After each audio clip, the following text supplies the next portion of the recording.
Hello বন্ধুরা, welcome back my channel. কেমন আছো তোমরা সবাই? আশা করি ভালো আছো। চলো তোমাদেরকে দেখাই আমি কি রান্না করছি। আজকে রান্নার রেসিপিটা তোমাদের সাথে শেয়ার করি। দেখো, আমি কিন্তু এখানে অর্ধেক রান্না প্রায় রেডি করেই রেখেছি। তার মানে আমি এখানে আলু ভেজে রেখেছি আর মাছটা ভেজে রেখে দিয়েছি। আর এই যে ইলিশ মাছের ডিম হয়েছিল, ডিমটা আমি মাছের থেকে বের করে নিয়েছি, কারণ ডিমটা আমি আমার মেয়েকে দেব। আর একটা মাছও ওকে দেবো। আজকে ওকে ইলিশ মাছ ভাজা আর ওই মাছের ডিম দিয়েই ওকে ভাত দেবো। ঝোলের মাছটা দেবো না, ভীষণ কাটা তো, এই কারণে। আর অন্যদিকে কিন্তু আমি প্রেশার কুকারে গাটিও সিদ্ধ করে রেখেছি। অ্যাকচুয়ালি এগুলোকে আমরা গাটি বলি, আবার অনেকে কচুরমুখীও বলে। আমার বাপের বাড়িতে গাটি বলে, আমরা ছোটোবেলা থেকে গাটি বলেই অভ্যস্ত। আর আমার শ্বশুর বাড়িতে এসে দেখি এগুলোকে কচুরমুখী বলে। তো প্রথম আমি তো বুঝতেই পারতাম না কচুরমুখীটা কি। পরে যখন এই জিনিসটা দেখলাম তখন বুঝলাম যে এরা গাটিকে কচুরমুখী বলে। তোমরা কারা একে কোন ভাষায় মানে কি বলো সেটা একটু জানিও। তো গাটিটা আমি সিদ্ধ করে নিয়েছি। গাটিটা এবারে থালাতে তুলে নেব। গাটিটা আমি জলে ধুয়ে ভালো করে তারপরে সিদ্ধ করতে বসিয়েছি। তার কারণ কি, গাটির মধ্যে না অনেক আর কি মাটি লেগে থাকে, সেটা ধুয়ে দিলে একটু ভালো হয়। তো আমি একে একে গাটিগুলো সবই বের করে নিচ্ছি। গাটিগুলো না অনেকটাই বেশি সিদ্ধ হয়ে গেছিলো, কারণ আমি বেশি সিটি দিইনি, 2 কি 3টে সিটি দিয়েছি। আর তারপরে আমি প্রেশার কুকারটা ওভাবেই ধরে রেখে দিয়েছিলাম, প্রেশার কুকারটা খুলিনি। এবার ওই গরম জলের ভাপে গাটিটা না অনেক সিদ্ধ হয়ে গেছিলো।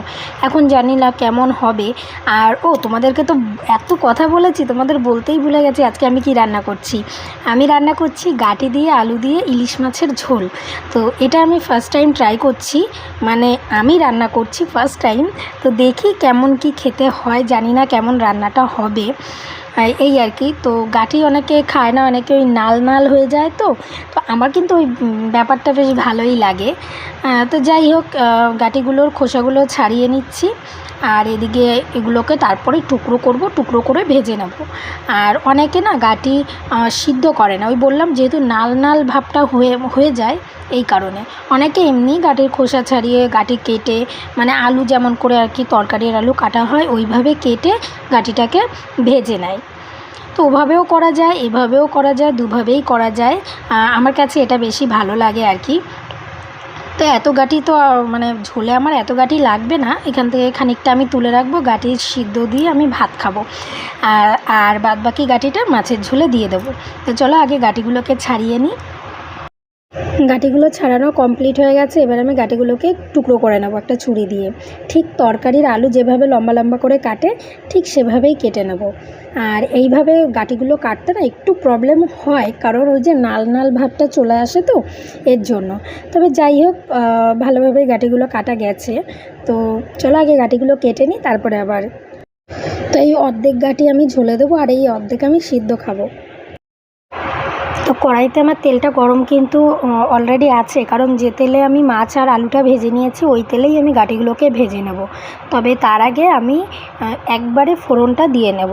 এর মধ্যে আমি শুকনো লঙ্কা আর সামান্য জিরে ফোড়ন দিয়ে নেব। তারপরে ফোড়নটার থেকে সুন্দর একটা স্মেল বেরোলে আমি ওর মধ্যে গাটিগুলো দিয়ে দেবো। গাটিগুলো আগে ভেজে নেব। এবার আমি গাটিগুলো কিন্তু দিয়ে দিচ্ছি।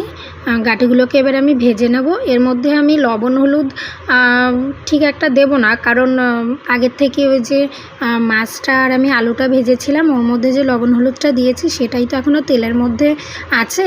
এরপরে লবণ দিলে না বেশি লবণ কাটা হয়ে যাবে। আর আমার না একটু লবণ বেশিই হয়ে যায় যতই কম দিই, কী করে কে জানে।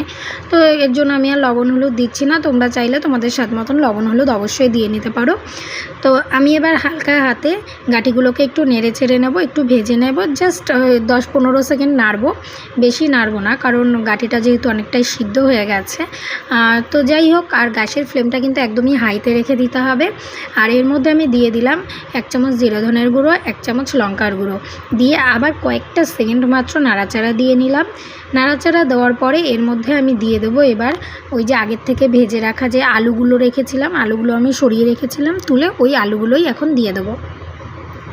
আলুগুলো দিয়েও আবার কয়েক সেকেন্ড নাড়াচাড়া দিয়ে নেব, মানে একটু ভেজে নেব মশলাটা, আলু গাটি এগুলো যাতে একটু ভাজা ভাজা হয় কয়েক সেকেন্ডের জন্য। তারপরে সামান্য পরিমাণে একটু জল দিয়ে মশলাটাকে কষিয়ে নেব।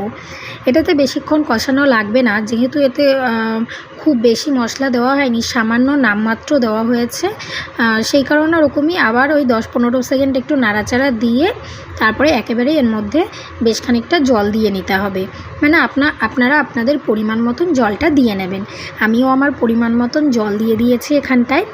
এবার জল দিয়ে এর মধ্যে আমি যে মাছটা আর কি ভেজে, ইলিশ মাছটা ভাজা ছিল, এর মধ্যে আমি সেই ইলিশ মাছটা দিয়ে দেবো। ইলিশ মাছটা দিয়ে আমি একে ঢাকা দিয়ে দেবো। এবার এই ঝোলটাকে আমি ফুটতে দেবো। তো ঝোলটা ফুটতে থাকুক 5-10 মিনিট। ঝোলটা ফুটলে পরেই তারপরে আবার ফিরে আসছি। 10 মিনিট পরে আবার ফিরে এসেছি, দেখে ঝোলটা কত দূর রেডি হলো। ঝোলটা কিন্তু হয়েই এসেছে, মানে মাছের ঝোলটা প্রায় কমপ্লিটই হয়ে গেছে তোমরা বলতে পারো। এখন ফুটছেও। এই ঝোলটা রেডি করতে কিন্তু খুব বেশি টাইম লাগে না, মিনিট 10-15-র মধ্যেই ঝোলটা রেডি হয়ে যায় মাছের ঝোলটা। আর তো তোমরা কিন্তু বাড়িতে অবশ্যই ট্রাই করতে পারো। গাটি বা কচুরমুখী তোমরা যে যেটা বলো, তো আমি গাটি বলি, আমি গাটিই বলছি। তো গাটি দিয়ে আলু দিয়ে ইলিশ মাছের ঝোল আমার রেডি। এখন গরম গরম ভাতের সাথে এটাকে খেতে যা অসাধারণ লাগবে না। তো আজকের মতন টাটা, সবাই ভালো থেকো, সুস্থ থেকো। আবার নিয়ে আসবো নতুন কোনো রেসিপি, দেখা হবে আবার তখন।